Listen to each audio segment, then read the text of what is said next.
The Building Brands podcast is dedicated to exploring the journeys of industry leaders who have successfully built a brand.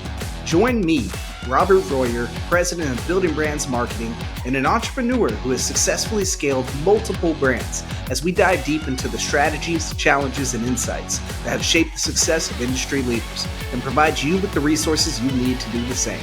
Building Brands Marketing is a full-service marketing agency specializing in crafting customized marketing strategies for service-based businesses with a creative powerhouse to drive real results. Welcome to the Building Brands Podcast. All right, welcome to the Legal Leaders series of the Building Brands Podcast. Today, we have Hannah Stitt, owner and attorney with Tectonic Law. Welcome, Hannah. Thank you. I'm so happy to be here. Yeah, absolutely. Hannah, why don't you introduce us by just giving us a quick overview of Tectonic Law and what Tectonic Law does? Yeah, it sounds great. I'm an intellectual property attorney, and Tectonic is a business and IP-focused law firm based in San Francisco, California. And in a nutshell, if your business involves brands or intangible assets, then we most likely work with you. Our main streams of work that we do are in litigation, specifically related to IP assets, trademarks, copyrights, trade secrets, and a bit of general counsel to help clients who have those kinds of portfolios navigate their day-to-day business needs and protect those assets in the market. Awesome. Well, before landing on your current focus, Hannah, you mentioned doing some reflection and strategic planning to identify the right niche when we were talking prior to the show.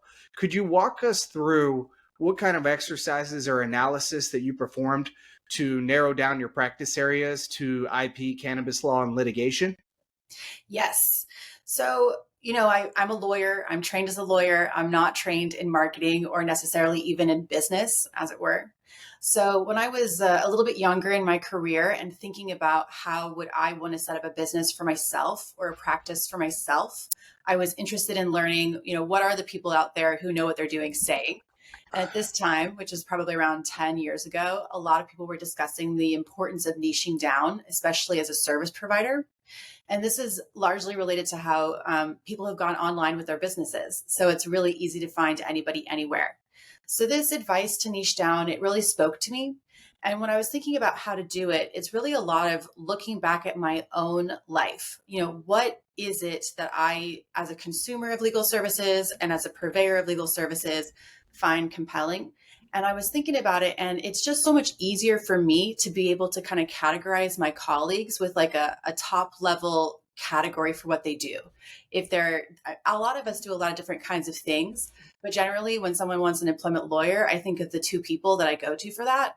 And when I was thinking for my own business, that makes sense. Like I want people to think of me when they are having a trademark dispute, or if they have a client who has a business need or an IP need related to a cannabis industry client or a crypto industry client. So that kind of resonated with me as a consumer and as a young attorney. And so it made sense for me to move forward in my own business, looking at niches. And with IP in particular, I've always just really enjoyed kind of the arts and intangible kind of things out there. In law school, I did really well in property courses and courses related to intellectual property, licensing, things like that.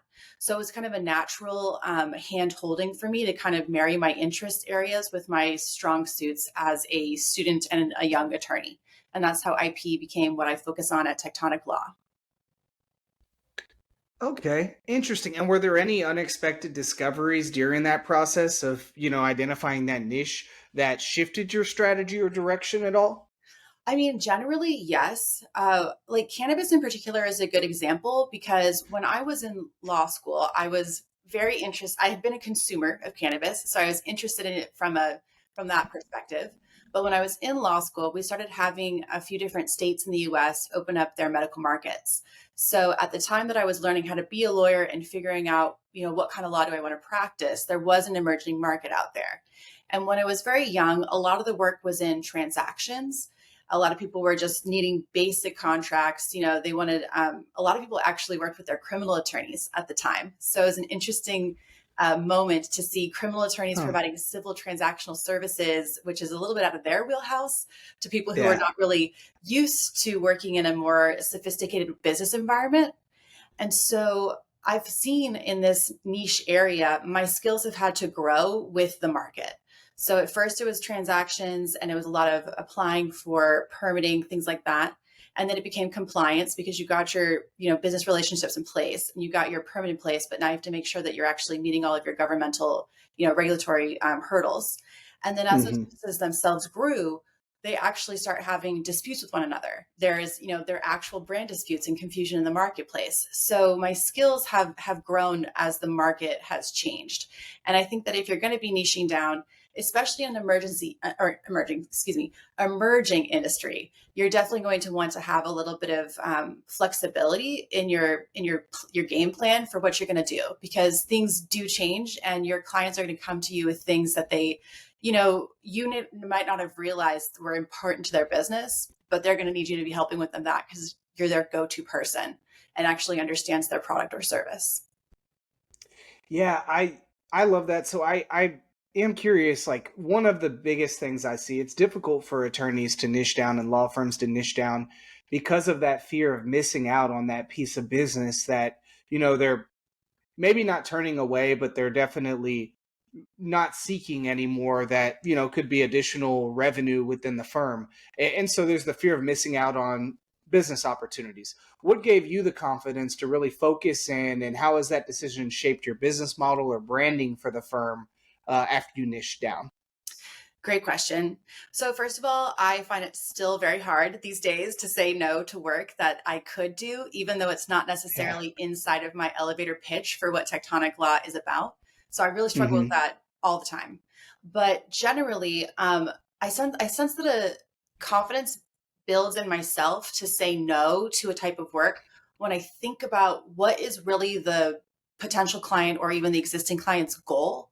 As a business owner, I understand that they really need to be careful of their costs and make sure that they're making good choices and they're being effective with the dollars that they're spending. So if it's an area that I've got a background in and I haven't really been working in it for a couple of years, it's not very efficient for me to provide that service. So I'm kind of thinking about it from that perspective, because also at the end of the day, we're collecting, right? We need to make sure that our invoices are being approved and that people want to move forward and work with us as business owners. Hmm. So I'm thinking like, okay, this might be a little scary to let go of in this moment, but I get the benefit of sending a work out to somebody I know. Hopefully it's someone I have a great relationship with. And I can really be like, I'm so excited to send you this work. Please let me know how it goes. And, hopefully they're a good client for you. But also I trust your services and I'm happy to make that connection to the client. Like I know it's a worthwhile spend. And when I'm thinking about how much it might cost me to double check my work and make sure that like I'm actually doing a good job, that makes it easier to say no when it really is outside of my more relevant wheelhouse, because like I did do personal injury of work when I was really a young attorney, and I could technically take the work on as a licensed attorney, but I'm not sure that I'm gonna do the most effective job for my PI clients versus a trademark registration, which I'm steeped in now. Yeah, it's interesting you say that because that's the there's when you can recognize that, hey, this may actually cost me money by me venturing off into this area of something I don't do every day, and I'm definitely less efficient, can't follow the same like scales of economy and things like that. I There's a lot of value in that. And also I think that from a relationship standpoint, there's major value in saying, hey, that is outside of my wheelhouse. I I would love to support you there, but it's probably not in the best interest of either of us. And I'm going to connect you to this resource that's probably a better fit in terms of like trust built with the client for having that conversation of, hey, I don't want to just do everything when I'm maybe not the best person to, maybe my firm is not the best firm to service you in that one capacity. I feel like there's a lot of additional trust built there by referring that out to somebody, right? Absolutely, absolutely. And I'm like trying not to talk over you because that's like I'm like we're in an audio, format here. So Yeah. but absolutely. And I have sometimes found, especially with the clients that I do have a great relationship with, me telling them, hey, I haven't worked in this space in a long time. I'm going to send you out to my friend over here who's got capacity and can like work on it right away. Sometimes they'll Hmm. even go, it's not so urgent. I'd love it if you could do it. And if you think that you could do it, can we get it done in a certain timeline? So it's not always a hard no either. Sometimes it's like, this is the responsible no, but the client might still stay with you for the work. So I think there's a lot more flexibility in being confident about that. Yeah, definitely. Let's go a different direction for a second. So in the prep meeting leading up to today's show, I know you discussed with me the importance of early IP strategy to prevent litigation down the line. And I know this all too well. I've worked with a lot of founders in general, not just lawyers, and especially in partnerships and things of that nature. It's also kind of reared its ugly head. What are some common mistakes that you see businesses make when it comes to trademarks and other IP? So a common mistake that I see is just failing to understand your own business style. So there's definitely a there's definitely at least two categories of business owners. There's the business owners who really value the brand in a way where the uniqueness is very centered. And then there's the business owners who are like, I'm placing myself in competition in a way where I just want people to understand what I sell immediately and be able to find me, right? Super easy with just the words that they're looking for on the product or service they want to purchase. And so so it's good to know whether or not you're a business person in either one of those categories and just to kind of understand your own style. And then once you're at that point, it's really important to also just look at like, well, who else is out there? Like, even if you're a person who's not particularly valuing of the unique brand, you may have actually landed on one. So just kind of like assess in the marketplace to understand, are you already unique? And if you are unique, then it's like, go figure out how quickly you can get that brand protected or that type of proprietary service or product protected beyond what you're already doing. And if you're the kind of person who you find that you do not actually have the uniqueness that you were hoping for, or you weren't aware that maybe would be useful for you, then it's like, okay, well, what's out there? Like, are there actions you can take right now to protect yourself from a possible allegation of infringement for another person? Or is there something you can do right now to maybe tweak your brand by just adding an element of a logo or possibly another word onto your brand, making it very much more unique and therefore stronger? And then you can go down the registration pathways. And then sometimes your business is just like, you're the only widget maker of this kind in the world. And if someone knows the word for this widget, they're going to find you. And if that's the case, then maybe the brand protection is not like the central focus for you moving forward. Maybe you want to make sure that your widget is actually a proper trade secret or it can qualify for patents. Maybe you want to go down that pathway. So it's kind of like take a moment to figure out what kind of brand owner you are, and then whether or not that has aligned already with what you can do in terms of protecting your assets through registrations or even just internal controls, right? Trade secrets are a great example of this. A lot of times people have a business line or a product line or a service that's not truly unique, but nobody else has figured it out yet. So it's really just a matter of making sure that they don't have accidental exposure of that information in places where other people could start to compete in the marketplace. So self-assessment is always the first step, I would say. Yeah, solid advice. Well, Hannah, tell us a little bit about the marketing of Tectonic Law. So, what marketing strategies are you currently deploying for new client acquisition? So our latest decision has been to go into print media in San Francisco, where we're based. San Francisco is a very neighborhood central city. All the little neighborhoods have a different feel, vibe, and local newspaper association or local newspapers are very popular. And there's actually a citywide association of newspapers. So when I was looking, what would be the best use of my money at this stage? I was thinking to myself, like, where do I respond to marketing, and what am I doing when I am responding to it?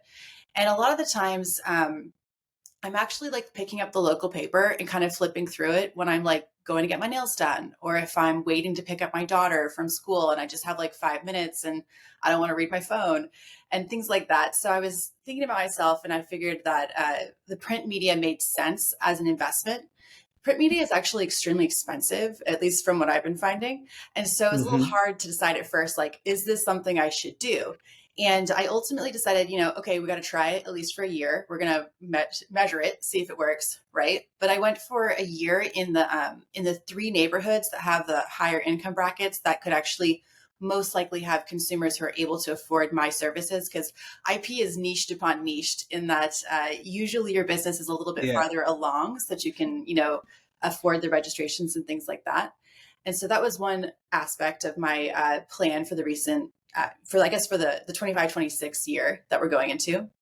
And in my actual neighborhood where the business is operating, I have an A-frame on the street, which I would never do if I was downtown. That kind of thing like wouldn't work. You'd need to have an entirely different style. But I'm in a Victorian kind of little office, so we do have space on the streets for Cool. signs. And so I worked with a designer, and I actually spent probably the same amount I spent on a year's worth of print media just to make a sign that felt like it spoke to the people in my neighborhood, that would catch their eye. And then also, I described my ideal clients right there. I got my QR code, all that kind of stuff for the website. But that A-frame, I think it was out for about 3 weeks before I got my first, just kind of a cold contact from that sign. So looking at these local strategies has been really helpful in picking up clients outside of my referral relationships, because I do have a referral based practice. Like the vast majority of clients are coming in through referral. So when we were looking Hmm. about where to spend money, I was trying to go really local and try to capture the people who are in my neighborhood who I can maybe have coffee with, things like that. And so far, it's been really good. Our overall brand strategy as a business, though, because I knew I wanted to work on protecting brand assets as what we do, and also my last name is Stitt. It's not a bad last name, but it's not a great last name either, And so it's not like London or something like that that would be Yeah. eye catching. So I decided to go with a name, or actually to name the business. And so we worked together for a few weeks, and this woman, she's great. Her business is called Eat My Words, in case anybody is interested in hiring a namer, Alexandra Watkins. And so we worked together to kind of identify who is the ideal client. And once we got an identity of our avatar of our client, and we were looking at, well, what kind of services we want to provide to them, it was kind of like, well, we need a name that's not going to be thrown out of court or like have the judge kind of just not take you seriously, but also something that is kind of responding to consumers, and a slight shift in legal services where there are more branded businesses coming out as opposed to just like name, and last name. So this is all Hmm. kind of converging at the same moment, and that's how Tectonic was developed. Very neat. So I want to go back just a step. So I like the like leaning into local print media. I talked to you about it, and a lot of people that listen to the show know I come from a print background. I kind of got my dug my teeth in the media space with a newspaper starting out. Sorry, but I want to backtrack. So when you said you're trying it out for a year to see how it works, what measurables, what are you using in terms of tracking and trackability to try to measure the effectiveness of that print campaign? I think our most effective way to measure is really in the intake form. I try to have any new incoming lead to the business. We try to follow them up right away with a phone call, and if we can get them on the phone call and they want to discuss things, we always ask like, "How'd you learn about us?" And we keep track of it there. If we're on a phone call, usually my operations manager will be filling out the intake separately. If they come to us with a cold contact through the website, and I try to also give them a brief little intake form, just honestly, I want to make sure I know how to spell their name correctly. But again, it's got those Yeah. a list of all the different places they could find us, and that is something that we've been really finding we're able to keep track of in our CRM, which is built into the practice management software I have. So not super fancy, since it's we don't have any like cookies tracking our online print media, but we are Yeah. trying to like capture it wherever we can whenever we're having a conversation with somebody. And so far I'm finding that like there's lots of things to track. It's just, what do you do with the information once you found it out? So that's a whole other podcast though, probably. Yeah, there's some ideas of additional measures of trackability when it comes to print media. And this is not just for newspapers, could be for mailers, could be for promotional collateral that you're taking to community events, so on and so forth. A couple things that, I've experienced. So the most old school one, going back to the Yellow Pages days of legal marketing were call tracking numbers, right? And you would have a call forwarding number and you'd be able to track that individually. That doesn't really matter as much anymore because people just go to Google to look your number up anyway. They're not just like, dialing it in, punching it in straight from the ad. Yeah. Um, However, there are a couple mechanisms I found that are effective. The first one is QR codes in print ads. This doesn't work as well for newspapers that have bad printers, but if they have a quality printing or for sure magazines, unique QR codes can drive them to really the most ideal page of the website, which in some cases is a landing page, and you can track all those scans in your Google Analytics. So you're actually able to see how many users scan the QR code in the print ads directly to that page of the website. The other advantage of that is if you have a specific offer in that ad, like download our legal readiness guide, or not just schedule a consultation like every attorney offers, right? But like some unique offer, you then can match that landing page that they go to with that unique offer to try to guide the user through the next step in the consumer journey. Now, additionally, another common mechanism I see for tracking is also redirect URLs. So for example, it might be something like tectoniclawsf.com or SF, and I'm just saying SF because you're in San Francisco, and you set up that redirect URL to go to whatever page on the website you would like the user to be directed. And anyone who punches in that URL, if you only have that in this print ad, you would be able to track that traffic separately as only coming from this print ad. You know what I mean? Yeah. And those are some, for our listeners, those are some unique ways that you can track other than asking people, which of course asking people is really effective. But as we all know, when you're using a blended and a layered marketing approach, it's not like a surefire way of analyzing response, because people may get, you might touch someone with your brand 6 or 7 different ways and they say the last one that comes to their mind, or, something, or the first one for that matter. And so those are some additional tracking mechanisms. But I do want to talk about, so you leaned into that local print media despite doing business across the nation and having a national client base. I think that that's a very smart approach. It's actually very similar to what I suggest to most law firms that are looking at search engine strategies as well. I'm an SEO guy at my core. That's what I've been doing for a decade. And the lowest hanging fruit when it comes to a search engine strategy is the same approach. Focus on getting as much of that local and regional market share as possible first, because you have local signals with all of your online citations that are attached to your business address, as well as your Google profile reviews, Avo reviews, things of that nature that are attached to your local physical address. And so it really works a lot of the same, it's the same approach from a digital standpoint in addition to print as well. So I really like the way that you align that strategy. And it sounds like that really reinforced some of your brand awareness. So people that were, you said the majority of your business still comes from referrals. So when people are referred to you, you're having some branding happening in the middle of the funnel with trust and consideration to reinforce that thought leadership and that expertise of what you practice, right? Exactly, exactly. And I'm glad that you thought that you think it's a good strategy. And I definitely wrote down the little tips that you just shared with us, because I could definitely go back and put in a more unique QR code for the next month. So like, I love that. Definitely going to do it. And yeah, I mean, another aspect of it is like also how old the brand is, right? My brand is about 4 years old. So we're still got Mm-hmm. a lot of awareness work to do. And as a litigator, I'm trying to get other attorneys who either litigate but don't do IP, or who do transactional work but don't do litigation, to send me their clients, because it gets me that nice little barrier of the client having some expectation of what it is to have legal services, kind of hopefully not so much of a sticker shock on the price, things like that. And also, like you're saying, the trust, right? Like if the client trusts their attorney and their attorney taps me, that's like a pretty strong starting point, even if I don't have the perfect words to describe it from a marketing standpoint. And so Yeah. having like my local print media makes me feel, because again, don't necessarily have any of the like hard numbers to share about it yet. But it makes me feel like other attorneys in my region will just kind of have exposure to the name of my business and like what we do, even if, like you're saying, they might have 7 or 8 interactions over the course of 5 years. At least like when they hear about us in the media or whatever, they're like, oh yeah, that we know that firm. right? Because like in my area, Finnegan is a really large firm. So, anybody Hmm. with trademarks is going to know Finnegan, but definitely not saying the same about Tectonic, at least not yet. So still working on that part. Yeah, yeah, and we could do a whole separate show about strategies to leverage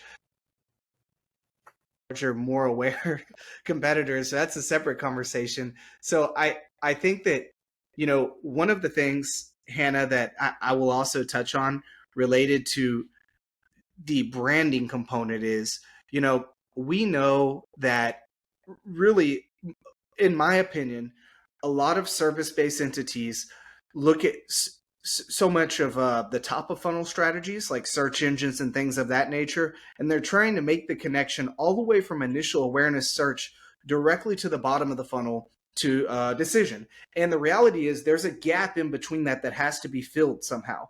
And so additional brand touches is one way, right? Like additional branding. Other ways are connecting the funnel through offers like soft offers, a lead magnet, something that's a first party contact acquisition point. But also it has to be crafted through varying messaging. You can't always just take one.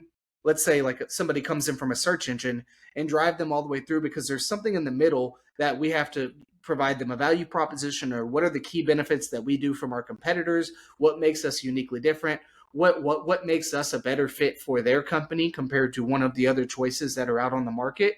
And you can't do all that in one ad. You see, like Nope. it's too complex of messaging, and it's one of the reasons that video became so popular back in this was actually all the way back in the 60s, 70s, 80s. Yeah. And it was because in a video ad you could get a little bit more detailed in the messaging. Now, what happens with most video ads, if you're online streaming and stuff, you can skip it after 5 seconds or 15 seconds. You don't have to watch the 1 minute segment any longer, or 30 minutes. I'm sorry, 30 seconds. And so it requires us to be more concise in our messaging. And what I'm seeing a lot of clients that I work with is they're setting up sequential targeting campaigns. Are you familiar with a sequential targeting campaign, Hannah? I think so. Is it like we follow you to know you got the first version and then we see you again and we give you a slightly varied? That's exactly right. You're separating the messaging into stages of the funnel: the awareness message, the trust and consideration message, maybe an offer somewhere in there, and ultimately the decision making message. And when someone engages fully in the first ad, or they've seen it so many times, it then moves to the second ad in the sequence, and then the third, and then the fourth, and in some cases it may go 6, 7 creatives deep, just depending on how detailed the messaging is. That is an approach that, when it comes to programmatic advertising in the digital space, I'm seeing work really, really well for complex firms like yours, where there's a little bit, it's so different from criminal or PI. It's like It's know what it is first. Exactly. Like I was talking to a foreclosure attorney, and she was saying most people that she talks with do not even know that they need her services, and they don't know what a foreclosure attorney even is, yet alone that a foreclosure attorney even existed.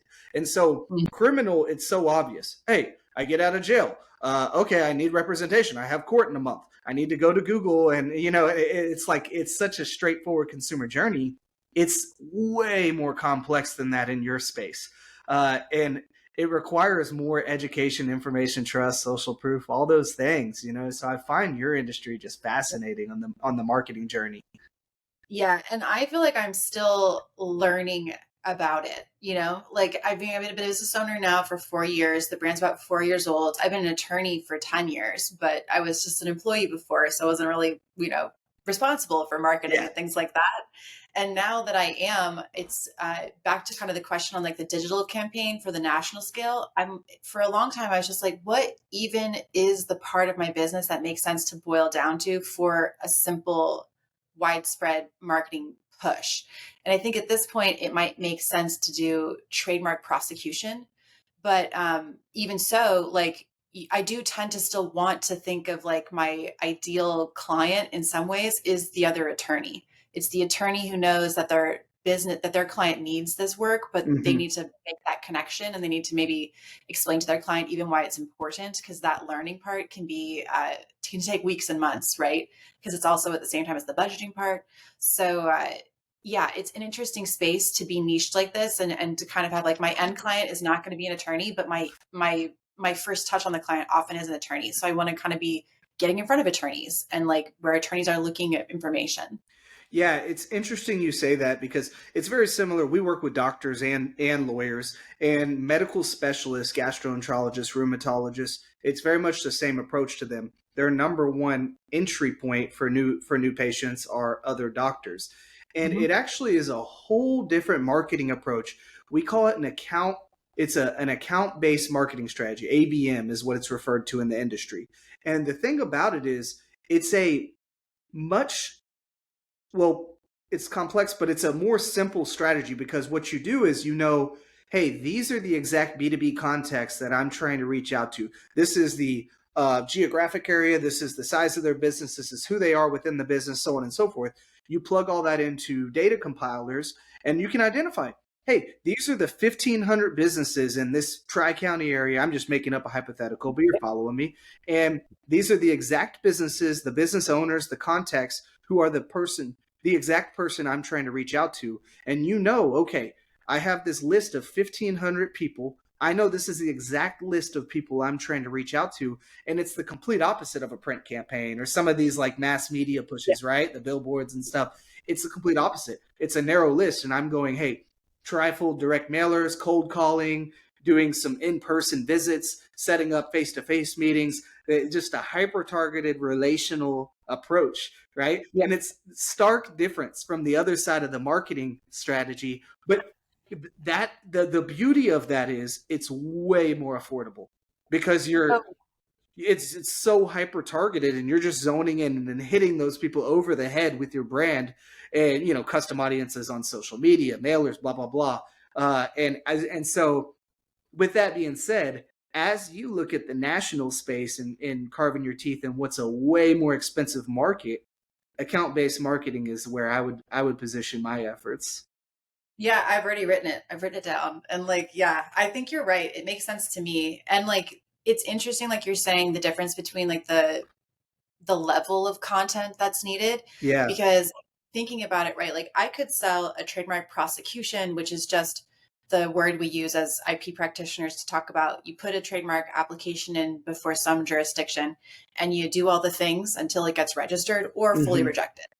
And so that's something that I could probably sell to a most any business person because every business has a brand. Not Yep. all of them are going to be registration, come to the level of being able to get a registration. But that's also just like so many people that you could market to. And on the converse of that, like if I'm going to be putting into a digital marketing campaign, maybe I want to get so particular where it's like, okay, you've already filed for a trademark, you don't have a lawyer for some reason, or probably you hired LegalZoom and they just dumped you as soon as Yeah. there was a problem because that's their model. And Hmm. so like I'm like maybe I want to be targeting people who have facing an opposition at the TTAB. It's like so specific that like who they are, but then to describe to them like why they should hire me is actually like I kind of have to explain a lot. Like I'm really good at this. I've done this a lot of times before. Like Yeah. hey, I found you, like I'm looking for you. Do you want me? Kind of a thing going on there versus like just get a trademark. It's good for your business. Exactly. Well, the more narrow the product offering and the more narrow the audience match type is, the more likelihood you're going to get a yes and you're going to get a conversion or an acquisition ultimately, right? Yeah. And the Yeah. reality is, then once you have the relationship, and I could tell just by talking with you, you're a relationship person. Once you have the relationship, you have the conversation, you can build the trust and experience to push opportunities upstream if there's additional upstream opportunities for that client, or downstream if there's a downstream product offering. Too many people, I think, fall into the trap of trying to cast the net so wide because statistics, they want a larger pool of potential to then have a larger likelihood of getting the client. And the reality is that can be counterintuitive if you don't have a really specific product offering. And there is always opportunity once you have a new client to push opportunities upstream and downstream, because naturally in a consultative business like law, you're going to identify those opportunities in the course of doing business with that client, right? Yeah. Yeah. Sometimes I It, am like, you do need so to it, get it's in our stuff. So there's a lot of opportunities to identify work once you've got the relationship. it, Yeah. Exactly, exactly. Well, this has been a wealth of information. This has been an absolute pleasure, Hannah. Where can our listeners and viewers learn more about Tectonic Law online? Yes, so you can go to my website, tectoniclaw.com. And also, I've got a large LinkedIn presence. So if you just Google Hannah Stitt, actually, hopefully you'll get redirected to my website, but you'll also see me pop up on LinkedIn. I have a membership in a few bar associations. Those are usually up there too in the initial links. But Hannah Stitt, Stitt, and then Tectonic is Tectonic law.com. And then this has been great. I'm really happy to be speaking with you about this. And I definitely learned a lot. I've got a few notes here. Yeah, the feeling's mutual. The riches are in the niches. You're killing it, Hannah. I'm super proud of you. Congrats on all your success, and thanks for being on the show.